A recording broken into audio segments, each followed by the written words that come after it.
या सरकारी योजनेतून महिलांना मिळणार 7,000 रुपये महिना।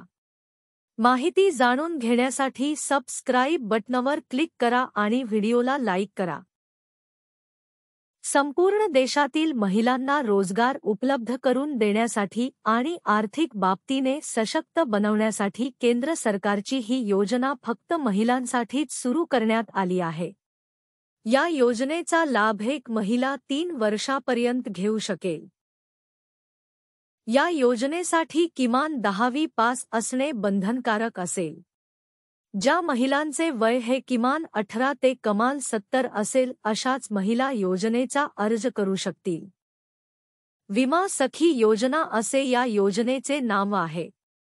तुम्हाला विमा सखी बनायचे असेल तर LIC इंडिया साइटवर जायचे आहे। तिथे तुम्हाला विमा सखीसाठी अर्ज करण्याचा पर्याय दिसेल। त्यावर क्लिक केल्यावर तुमच्या पुढे एक विमा सखी योजनेचा अर्ज येईल। सर्व माहिती भरून अर्ज सबमिट करावा लागेल। योजनेअंतर्गत 7,000 रुपये पगार आणि जर का वर्षातून किमान 24 विमा पॉलिसी काढल्या तर वर्षाला 48,000चे बोनस सुद्धा दिले जाणार आहे।